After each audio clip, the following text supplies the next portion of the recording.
दोस्तों अभी हम लोगों ने अपना फर्स्ट पार्ट कंप्लीट कर लिया है कि क्या जो है, भले ही इसका नेम जो है आपको फ्री कोचिंग दिख रहा होगा, लेकिन आप इसको जो है ना एज ए बेस मान के चलिएगा। अगर आपको Jamia Millia Islamia and Aligarh Muslim university entrance exam को क्रैक करना है और सपना आपका जामिया मिलिया इस्लामिया में पढ़ना है और अलीगढ़ मुस्लिम यूनिवर्सिटी में पढ़ना है, तो इस वीडियो को जो भी 10 सेशन आने वाला है उसको बहुत अच्छे से देखिएगा। क्योंकि फर्स्ट वीडियो देखने के बाद में अगर आप यहाँ तक आए तब तो अच्छी बात है, अगर दूसरी वीडियो आप तक पहुंच रही है तो आप पहली वीडियो को जरूर देखिएगा। क्या कॉन्सेप्ट है जिसको लेके हम आए हैं कि 10 वीडियो के जरिए जो इन सारी चीज़ों को मुझे कंप्लीट करना है, इसके बारे में आपको आइडिया होना चाहिए। क्या आपका बेस बन रहा है प्रीवियस ईयर क्वेश्चन पेपर पिछले 10 सालों का, कोर्स कौन सा ले रहा हूँ मैं वो पता होना चाहिए, एंड साथ ही साथ जो है एंट्रेंस एग्जाम सिलेबस को ले रहा हूँ। और साथ ही साथ ये है कि इस साल मतलब अभी करंट अफेयर जिसको आप लोग बोलते हैं, अभी इस कॉन्टेक्स्ट में क्या जा सकता है ना, तो इसके बारे में आपको अगर आइडिया है, फर्स्ट वीडियो अगर आप लोगों ने देखा है तब इस वीडियो को देखने की कोशिश कीजिएगा, नहीं तो आप पहले वीडियो पे जरूर जाइएगा। चलो ठीक है। तो पहले अभी हम लोग यहाँ पर क्या कवर कर रहे थे कि बेसिकली क्या कर रहे थे हम लोग, कि एक एक स्लाइड को ले रहे थे जो हमारे करंट अफेयर सेशन में पढ़ाया हुआ था, एंड साथ ही साथ जो है फिर उसके बाद में हम लोग क्या कवर कर रहे हैं, उससे रिलेटेड जीके जीएस का हो गया पोर्शन। जैसे मैं बताया भी था फर्स्ट वीडियो में कि ज्योग्राफिकल जो है अभी आपको देखने को नहीं मिला था, लेकिन अभी जो है देखने को मिल गया, एंड आपको हिस्टोरिकल नहीं देखने को मिला होगा लेकिन अभी इस बार देखने को मिलेगा। हो सकता है इसी तरीके से जो है अलग अलग जो portion current affair and GK GS से रिलेटेड जो है वो सारी चीजें जो है आपको देखने को मिल जाएगा, है ना। चलो ठीक है। तो मध्य प्रदेश जो है हमारे पास में बेसिकली जो है यहाँ पर आता है सामने टाइगर रिजर्व से रिलेटेड, है ना। तो रातापानी करके जो है ये मध्य प्रदेश की 8वां टाइगर रिजर्व बन गया है। यहाँ पर 2 पॉइंट जो आपको याद रखना पड़ेगा, जो कि अगर आप आर्टिकल के हिसाब से चलते हैं तो, एंड साथ ही साथ ये है कि कुछ और चीजें जो कि करंट अफेयर के साथ साथ जीके जीएस जो जाता है हमारा, जो हम लोग पेज में आपको कवर भी कराया हमने। तो सबसे पहले ये है कि प्रिंसिपल जो है ये हमारा ministry of environment and forest जो है, बेसिकली इसके पास में अथॉरिटी होता है कि ये दर्जा आपको दे देगा कि ठीक है ये हमारा टाइगर कंजर्व रिजर्वेशन होगा या हमारा ये बर्ड सेंचुरी होगा, क्या होगा इसके पास, इसका अथॉरिटी जो है हमारे पास में एनवायरनमेंट मिनिस्ट्री के पास में होता है। दूसरा ये है कि अगर इसके बारे में हम लोग बात करते हैं तो बेसिकली हमारे पास में एक वाइल्ड लाइफ प्रोटेक्शन एक्ट है जो कि 1972 में आया था। उसका सेक्शन 38 का वी जो है वो उसके थ्रू जो है हम लोगों ने इस नोटिफिकेशन को जारी जारी किया है, जिसमें मध्य प्रदेश का 8वां टाइगर रिजर्व कंसिडर किया गया है रातापानी को। साथ ही साथ ये मैप आप लोगों को दिख रहा होगा टाइगर रिजर्व से रिलेटेड, है ना। तो कितने ऐसे टाइगर रिजर्व अभी हमारे पास में है उन सब के बारे में अभी थोड़ा सा आगे वाले स्लाइड में हम लोग अपना कवर करेंगे। तो सबसे पहले जो है टाइगर कंजर्वेशन इंडिया जो है ये हमारे पास में एक प्रोजेक्ट आया था जिसको हम लोगों ने इनिशिएट किया था 1973 में। बट उससे पहले क्या है कि हमारे पास में वाइल्ड लाइफ प्रोटेक्शन एक्ट जो है 1972 में बन गया था, है ना। तो इसके बारे में आप याद रखना। 2024 के हिसाब से अगर देखेंगे तो हमारे पास में 57 प्रोटेक्टेड एरियाज है टाइगर रिजर्वेशन से कंजर्वेशन से रिलेटेड, है, तो इसके बारे में आपको पता होना चाहिए। तो 57 है स्क्वायर किलोमीटर अगर देखते हैं आप तो मतलब 82,000 जो है स्क्वायर किलोमीटर जो है बेसिकली हमारे पास में एरिया है जहाँ पर हम लोग national tiger conservation authority NTCA के अंदर में आता है, जहाँ पर टाइगर से रिजर्व से रिलेटेड किया जाता है। फिर दूसरा हमारे पास में ये है कि Ratapani wild life sanctuary located है हमारे जो रायसेन डिस्ट्रिक्ट है मध्य प्रदेश का, वहां पर बेसिकली यहाँ पर जो है अगर आप न्यूज़पेपर में जाते हैं तो एक और पॉइंट जो कि बहुत ज्यादा इंपॉर्टेंट है कि ये जो वर्ल्ड हेरिटेज साइट हमारा भीमबेटका रॉक शेल्टर, जो कि ये भी पता होना चाहिए कि भीमबेटका रॉक शेल्टर हमारा कौन से स्टेट से रिलेटेड है, मध्य प्रदेश से रिलेटेड, ये हमारा क्या है वर्ल्ड हेरिटेज साइट भी है ना। तो ये चीजें याद रखना। उसी के पास में है ना, उससे ही घिरा हुआ है ना, तो राजस्थान डिस्ट्रिक्ट में उसी के आसपास में है जो 50 किलोमीटर के एरिया में जो है ये है हमारा रातापानी टाइगर रिजर्व। तो इसके बारे में आपको पता होना चाहिए। अब देखो कि न्यूज में जो है किस तरीके से वाइल्ड लाइफ जो है सेंचुरी न्यूज में था, है ना। और इस तरीके से ज्योग्राफिकल बहुत सारी चीजें हैं जो न्यूज में था। तो basically Mahadevi wild life sanctuary ये हमारा क्या था कि 2020 में यहाँ पर फर्स्ट टाइम हमें क्या पता चला था, टाइगर्स के 3 कप जो थे स्पॉट किए गए हुए थे गोवा में है। बेसिकली ये हमारा महादेवी वाइल्ड लाइफ सेंचुरी है ना। तो इसके बारे में याद रखना कि 3 जो है हमारे पास में टाइगर कप बेसिकली 2020 में इस वाइल्ड लाइफ सेंचुरी में पाया गया, तो इसकी वजह से ये अभी न्यूज में था, है ना। तो लोकेशन इसका अगर पूछा जा सकता है तो ये नॉर्थ गोवा वाला जो एरिया है वहां पर है। बेसिकली यहाँ पर महादेवी रिवर जो है बहता है, इससे ही होते हुए वहीं के आसपास वाला जो एरिया है ये हमारा Mahadevi wild life sanctuary consider होता है। तो ये भी न्यूज में था हमारा। यहाँ से डायरेक्ट डायरेक्ट क्वेश्चन बन सकता है कि महादेवी वाइल्ड लाइफ सेंचुरी जो है बेसिकली हमारा कौन से स्टेट से रिलेटेड है। अब देखो कि दुर्गेश अरण्य जूलॉजिकल पार्क ये भी न्यूज में था, बेसिकली इसके बारे में भी मैंने पढ़ाया था। तो हिमाचल प्रदेश से रिलेटेड है दुर्गेश अरण्य जूलॉजिकल पार्क जो है इसलिए इम्पोर्टेंट है कि इंडिया की फर्स्ट जू certified Indian green building council जो है IGBC जो है, इसने इसको बताया है कि इंडिया की फर्स्ट ऐसा जो मतलब नेशनल पार्क है जो sustainable and eco friendly infrastructure पे बना है, बेसिकली उस पर काम कर रहा है ना। तो इसका दर्जा जो है दुर्गेश अरण्य जूलॉजिकल पार्क को मिला है। तो डायरेक्ट यहाँ से क्वेश्चन बन सकता है कि दुर्गेश अरण्य जूलॉजिकल पार्क जो है हमारा कौन से स्टेट से रिलेटेड है, तो हिमाचल प्रदेश से रिलेटेड। अभी याद रखना कि वो geographical areas basically national park and wild life sanctuary से रिलेटेड जो कि पिछले 4 महीने में तुम्हारा न्यूज में है, सिर्फ उसको मैं अभी कवर कर रहा हूँ। ये जो बेसिकली हमारा सिचुएटेड है बानखंडी एरिया जो है कांगड़ा देहरा असेंबली जो है कॉन्स्टिट्यूटी हिमाचल प्रदेश का, वहां पर है। तो ये याद रखना कि दुर्गेश अरण्य जूलॉजिकल पार्क हमारा कौन से स्टेट से रिलेटेड है, हिमाचल प्रदेश से रिलेटेड है। और साथ ही साथ जो है कि फर्स्ट जूलॉजिकल पार्क जिसको मतलब बेसिकली IGBC ये सर्टिफिकेट देता है, तो याद रखना कि जू सर्टिफाइड जो है ग्रीन बिल्डिंग काउंसिल के अकॉर्डिंग कौन सा नेशनल पार्क है, तो दुर्गेश अरण्य जूलॉजिकल पार्क है। तो सबको याद रखना, जो भी करंट वाले एक साथ में रिलेट करके दे रहा हूँ तुम्हारे लिए यही होता है कि अलग एक साथ स्कीम वाला वो भी तुम्हें पता चल जाएगा मैं जब कवर कराऊंगा। स्कीम, प्रोजेक्ट, पोर्टल है ना, इस तरीके से हो गया, इनिशिएटिव हो गया, एंड जो भी प्रोजेक्ट वगैरह हो तो उन सबको एक साथ मैं कर देता हूँ, है ना। तो वो तुम्हारे लिए आसान तो हो जाता है, लेकिन ये है कि जब अगर तुम इन सब चीज़ों से अवेयर ही नहीं रहोगे शुरू से तो ऑब्वियसली तुम नहीं कर पाओगे, है ना। तो इन सब चीज़ों के बारे में तुम्हें आइडिया होना चाहिए। उसके अलावा तामोर पिंगला टाइगर रिजर्व ये तुम्हें पता होना चाहिए। तो यहाँ पर जो लोग भी पेड़ वाले हैं तुम्हारे लिए कुछ भी यहाँ पर नया नहीं है, याद रखना। तो तामोर पिंगला टाइगर रिजर्व जो कि हमारा 56 टाइगर रिजर्व है, ये याद रखना गुरु घासीदास छत्तीसगढ़ से रिलेटेड है। तो इसके बारे में बेसिकली क्वेश्चन बन सकता है कि हमारा तैमूर पिंगला टाइगर रिजर्व कौन से स्टेट से रिलेटेड है, तो ये छत्तीसगढ़ से रिलेटेड है। एंड ये 56 टाइगर रिजर्व था कंट्री, है ना, इसके बारे में याद रखना। एंड लोकेशन जो इसका बेसिकली देखो तो छोटा नागपुर प्लेटू जो है उस वाले एरिया में है, बेसिकली ये सब तुम्हारे लिए याद नहीं है। लेकिन fourth tiger reserve of Chhattisgarh जो था इसके बारे में याद रखना पड़ेगा कि इंद्रावती जो है जहां से तुम्हारा बेसिकली क्वेश्चन भी बना हुआ है ना, इंद्रावती टाइगर रिजर्व था। और उसके अलावा उदांती सिद्धांती टाइगर रिजर्व ये भी बेसिकली हमारा कहाँ से रिलेटेड था, छत्तीसगढ़ से रिलेटेड। ये तो तुम्हारा B55 या B05 में ना 2024 में ये दोनों में से किसी न किसी में क्वेश्चन बना हुआ है ना। तो ये बेसिकली छत्तीसगढ़ के टाइगर रिजर्व के बारे में। तो ये क्या है कि बेसिकली जो है ये हमारा फोर्थ टाइगर रिजर्व था छत्तीसगढ़ का, है ना। तो ये अभी 2024 का है ना, ये तुम्हारे एंट्रेंस एग्जाम के 3 महीने के बाद में हुआ है, तो इसके बारे में भी क्वेश्चन बन सकता है, रिपीट कर सकते हैं ना। तो तामोर पिंगला टाइगर रिजर्व ये हमारा छत्तीसगढ़ से रिलेटेड है। उससे पहले Udanti Sitanadi Achanakmar tiger reserve and Udanti Sitanadi हो गया तुम्हारा, और उसके बाद इंद्रावती, और चौथा जो हमारे पास है पिंगला टाइगर रिजर्व। तो ये बेसिकली हमारे पास में कुछ टाइगर रिजर्व है जो कि हमारे छत्तीसगढ़ से रिलेटेड है, जो कि फॉलो अप न्यूज है, इसके बारे में तुम्हें आइडिया होना चाहिए।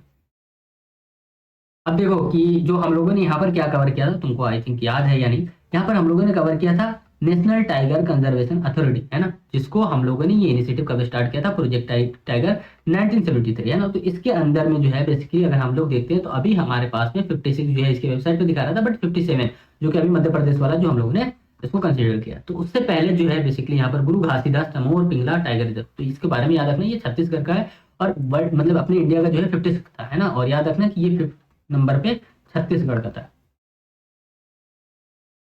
तो ये हो गया तुम्हारा।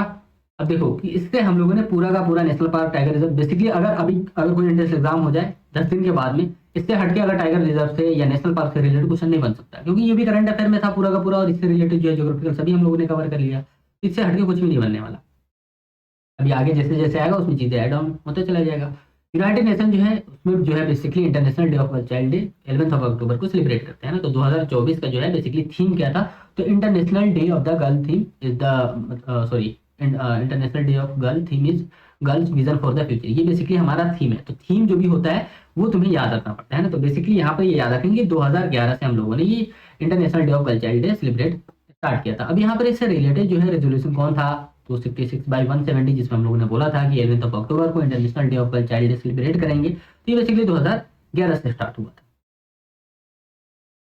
अब यहाँ पर देखो कि कुछ यूएन के मतलब इंटरनेशनल डे है एंड वीक है जिसके बारे में तुम्हें पता होना चाहिए। यहाँ पर पूरा मैंने कवर नहीं किया है, लेकिन कुछ जो भी इंपॉर्टेंट है जिसके बारे में मैंने कवर किया। तो सबसे पहले जो है 26 जनवरी को हम लोग international day of clean energy, जो कि इस साल के एंट्रेंस एग्जाम के लिए बहुत ज्यादा इंपॉर्टेंट है। तो याद रखना इससे रिलेटेड जो रेजोल्यूशन था 77/327। रेजोल्यूशन इसलिए बोल रहा हूँ क्योंकि ये रिपीट हो सकता है, बहुत डीप में जाएंगे, क्योंकि यूएन से रिलेटेड जो है इनके पास में क्वेश्चन बनाने के लिए पैटर्न नहीं बचा हुआ है, तो इनमें भी रेजोल्यूशन पे क्वेश्चन बना सकते हैं। 26 जनवरी को हम लोग international day of commemoration in memory of the victim of holocaust, है ना। तो इसके बारे में याद रखना। इससे रिलेटेड जो है रेजोल्यूशन के बारे में भी यहाँ पर मिसिंग है, तो यहाँ पर 70 है समथिंग। 27 जनवरी 2 फरवरी को हम लोग वर्ल्ड वेटलैंड डे सेलिब्रेट करते हैं। इससे रिलेटेड जो है रेजोल्यूशन हमारा 75/317 था। अब देखो कि मैं यहाँ पर international day of clean energy को नहीं ले रहा हूँ, ना international day of commemoration memory को ले रहा हूँ, बट यहाँ पर मैं फरवरी से उठा रहा हूँ वर्ल्ड वेटलैंड डे को, इसलिए क्योंकि मैंने फर्स्ट स्लाइड जो स्टार्ट किया था वो ज्योग्राफिकल लिया था, इसके बारे में याद रखना, और यहाँ से हम लोग अपना वेटलैंड से रिलेटेड कवर करेंगे। क्लियर है?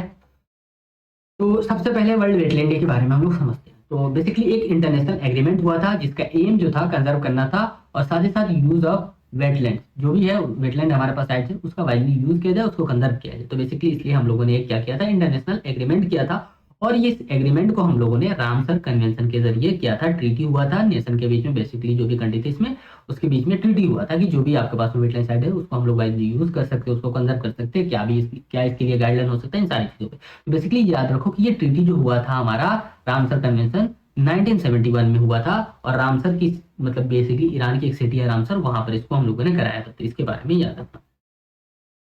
दूसरा यहाँ पर ये है कि कुछ रामसर साइट जिसके बारे में हमें पता होना चाहिए, बेसिकली जो भी वेटलैंड साइट है।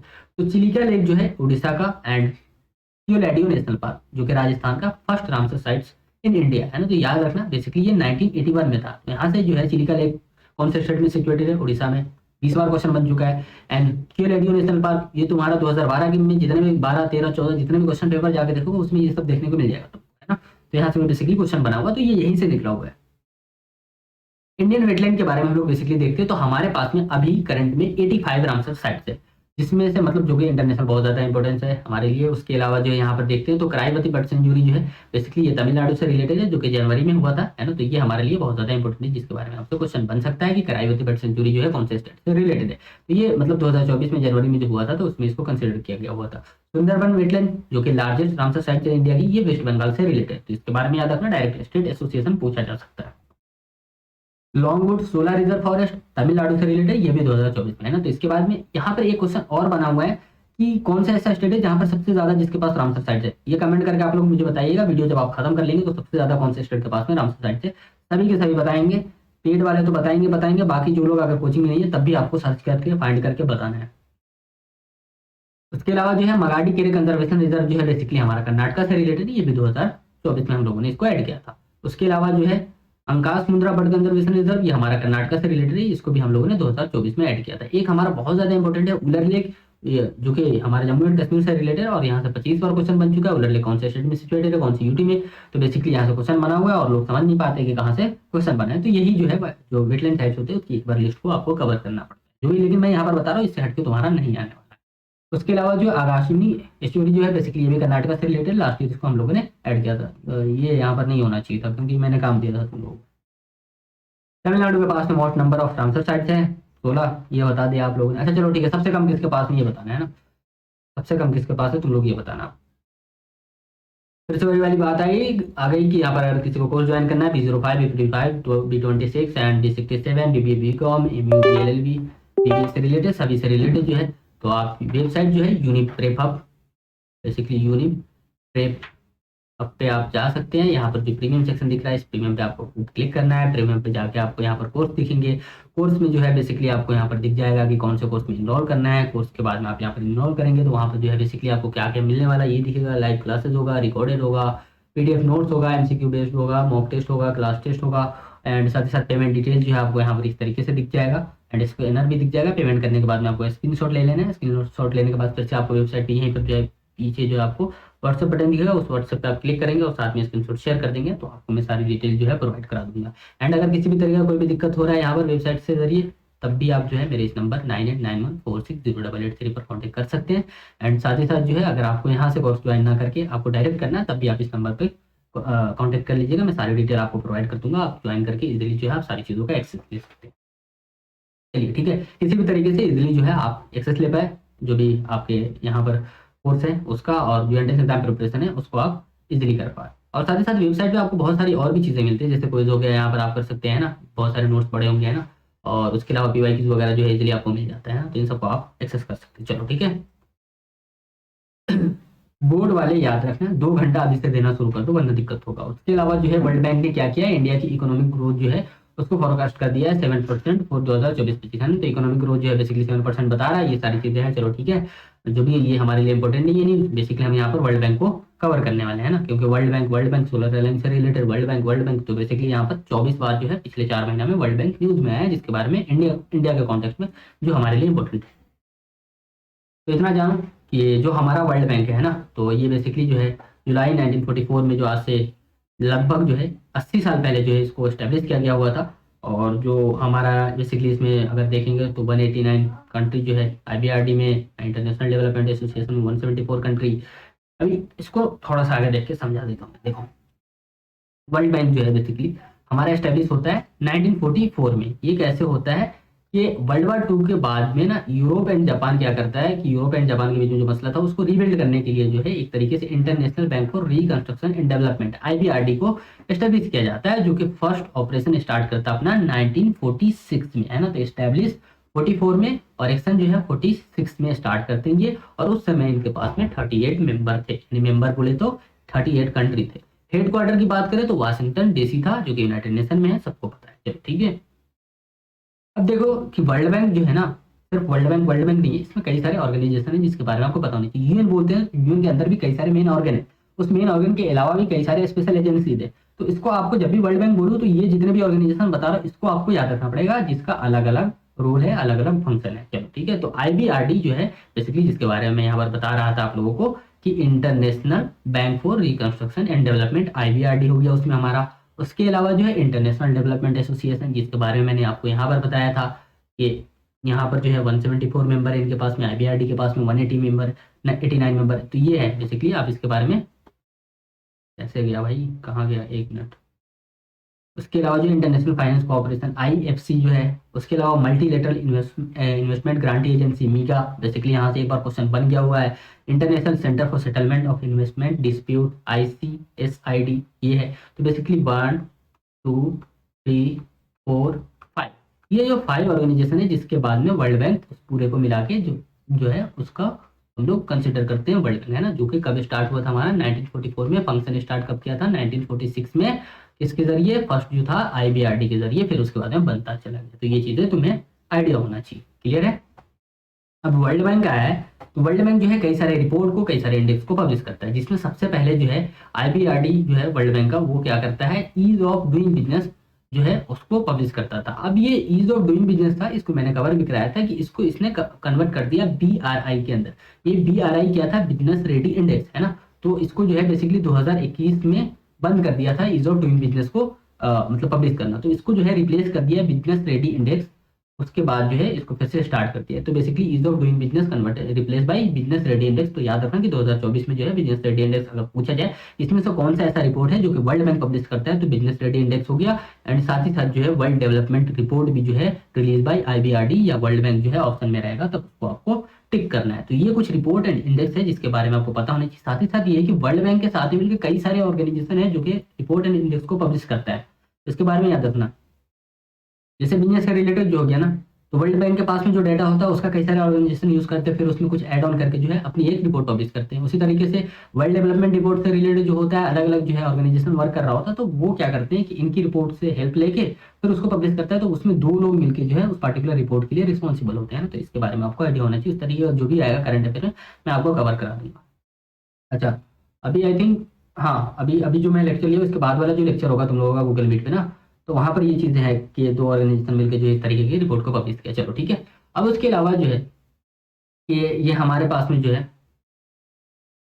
बेसिकली देखो कि हमारे पास में क्या था कि Asian first ministerial conference of Asian economic corporation, है ना। तो यहाँ पर जो है बेसिकली मैं बात कर रहा हूँ ADB के बारे में, है ना, जो कि यहाँ पर मैंने टॉपिक बनाना ही भूल गया। तो ADB से रिलेटेड क्या है कि first ministerial conference of Asian economic corporation, जो कि यूनाइटेड नेशन की इकोनॉमिक कमीशन जो है ना उसने हेल्ड किया था कब, 1963 में, है ना। जिसके लिए क्या हुआ था कि मतलब ठीक है भाई साहब, जो भी फर्स्ट कॉन्फ्रेंस हो रहा है एशियन इकोनॉमिक कॉर्पोरेशन से रिलेटेड, उसके लिए मनीला जो है फिलीपींस की कैपिटल, उसको जो है चूज किया गया होस्ट के लिए उस इंस्टीट्यूशन को, और ये 19 दिसंबर को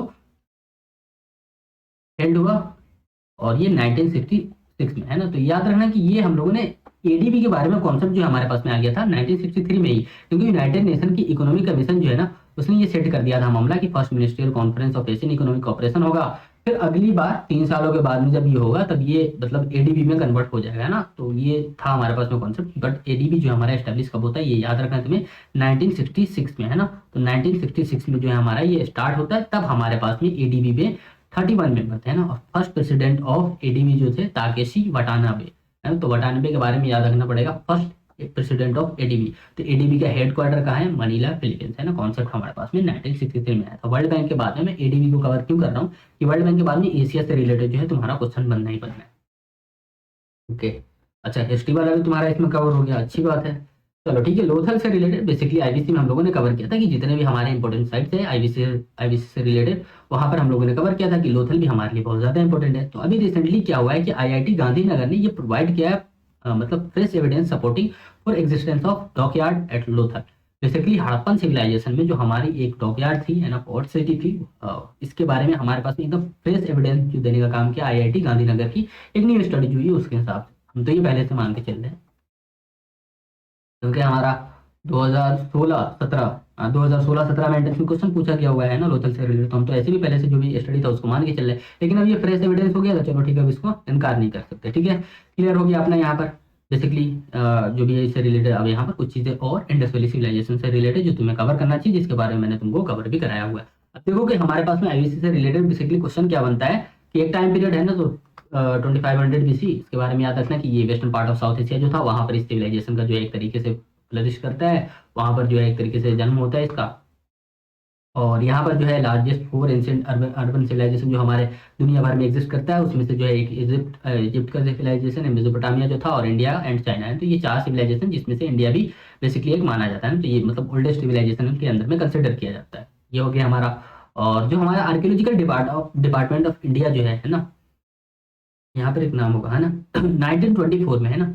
तो यहाँ पर याद रखना कि आर्कियोलॉजिकल डिपार्टमेंट ऑफ इंडिया, है ना, जिसमें मोहनजोदारो एंड हड़प्पा से रिलेटेड जो है हमें एविडेंस कुछ मिलते हैं 1920 में। बट क्या होता है कि जॉन मार्शल जो कि उस टाइम पीरियड में ASI archaeological survey of India के डायरेक्टर थे, उन्होंने क्या किया 1924 में दुनिया भर को ये बताने का काम किया कि देखो आईबीसी है हमारे पास में, इंडस वैली सिविलाइजेशन की नाम की कोई सिविलाइजेशन है, और उसकी जो सिटी है मतलब बेसिकली उसमें जो साइट है मोहनजोदारो एंड हड़प्पा है, इस तरीके की चीजें हुई। तो बेसिकली बहुत सारा जो है इस पे वर्क शुरू हुआ। फिर उसके बाद में एक के बाद में एक जो हमारे पास में साइट्स मिलते चले गए, और उसके बाद में उस साइट्स को हमें कवर करना पड़ा क्योंकि उस पर्टिकुलर पर्सन ने डिस्कवर किया, वहां पर क्या हमें एविडेंस मिला इन सारी चीजों के बारे में, है ना। तो इसके बारे में हमें स्टडी करना पड़ता है।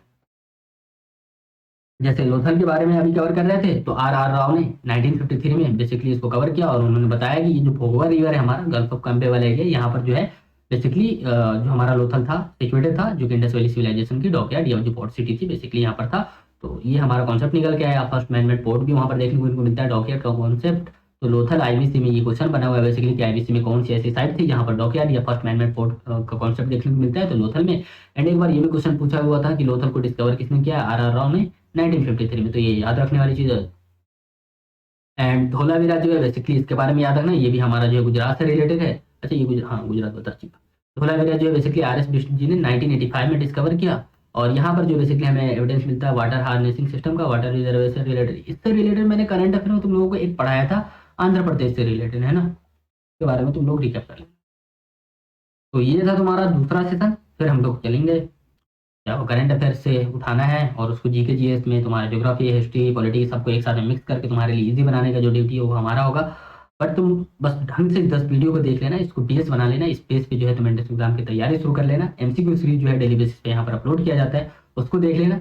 वेबसाइट पे जाके जो है क्विज वगैरह अपलोड होता है, उसको भी तुम डेली बेसिस पे कर सकते हो। मंथली भी मैं करना शुरू कर दूंगा, तो मंथली जो अगर तुम करना चाहो तब भी कर सकते हो।